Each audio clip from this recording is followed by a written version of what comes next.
apakah dibolehkan membaca surah yang sama pada rakaat yang pertama dan kedua? Bagus soalan ni. Dia kata kalau kita semayang, boleh tak kita baca surah yang sama? Rakaat pertama surah yang sama, rakaat yang kedua surah yang sama. Hukum membaca surah dalam semayang selain Fatihah adalah sunat. Hak tu kena faham dulu. Yang wajib hanyalah baca Fatihah. Sekalipun solat Jumaat imam tak baca surah, sah. Nampak? Yang wajib solat surah Fatihah. Kerana Nabi SAW sebut la solata liman lam yaqra bi ummil kitab. Tidak sah solat mereka yang tidak baca surah Al-Fatihah. Lepas pada surah Fatihah, sunat kita membaca surah yang lain, bukan surah Fatihah. Sunat baca surah yang lain.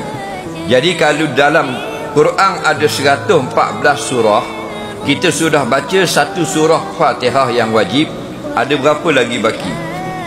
Soalan mudah, ramai-ramai boleh jawab. 114 surah tolak satu, tinggal 113. Jadi lepas Fatihah terpulang kepada kita 113 surah itu. Apa mana surah yang kita nak baca? Silakan. Manakah yang paling afdal? Ulama menjawab yang mana yang Nabi baca itu afdal.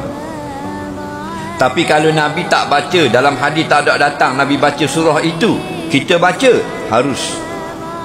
Contoh, semayang maghrib, Rasulullah baca surah Qul ya ayyuhal kafirun. Tidak ada hadis yang datang Nabi baca surah Yusuf. Kita baca lepas maghrib surah Yusuf. Harus. Yang afdal yang datang dalam hadis. Okey, selesai masalah. Siapa yang sunat baca surah, imam atau makmum? Dua orang sunat baca surah. Yang pertama, orang yang semayang seorang diri. Faham?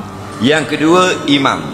Adapun makmum tidak sunat baca surah, melainkan pada solat yang baca perlahan, iaitu semayang zuhur dengan asar. Makmum bila habis Fatihah, imam belum rokok, sunat baca surah. Okey, jenis yang solat baca kuat zuhur, maghrib, isyak, imam baca kuat surah, makmum dengar surah. Okey, balik kita pada soalan. Kalau kita yang semayang seorang diri atau imam lah, dia baca surah yang sama, nampak? Dua-dua rakaat surah yang sama selepas Fatihah, boleh atau tidak? Jawabnya boleh. Adakah dilarang? Tidak dilarang. Adakah makruh? Tidak makruh. Hukumnya boleh. Bahkan seluruh semayang pun boleh. Semayang Jumaat surah yang sama 2 rakaat. Semayang maghrib, isyak, zuhur surah yang sama contohnya. Sampai witir pun surah sama. Tarawih setiap rakaat surah sama. Seumur hidup satu surah yang dia baca lepas Fatihah. Harus. Ada satu kampung zaman Nabi, seorang imam, dia baca surah yang sama lepas Fatihah. Rakaat pertama lepas Fatihah Qul huwallahu ahad. Rakaat kedua Qul huwallahu ahad, Al-Ikhlas. Sembahyang witir pun Qul huwallah, tarawih pun huwallah, sembahyang Jumaat Qul huwallah, hal panjang sampai muak makmum. Akhirnya pakak-pakak pergi Madinah, report kepada Nabi, minta ambil tindakan. Ya Rasulullah, imam di kampung kami baca surah yang sama, surah Al-Ikhlas, bertahun-tahun dah. Jadi nak ambil tindakan lah, suruh ambil tindakan lah. Nabi kata, ada saksi? Ada. Memang saya saksi. Hari-hari sepanjang tahun surah Al-Ikhlas. Nabi kata, kalau begitu sahih.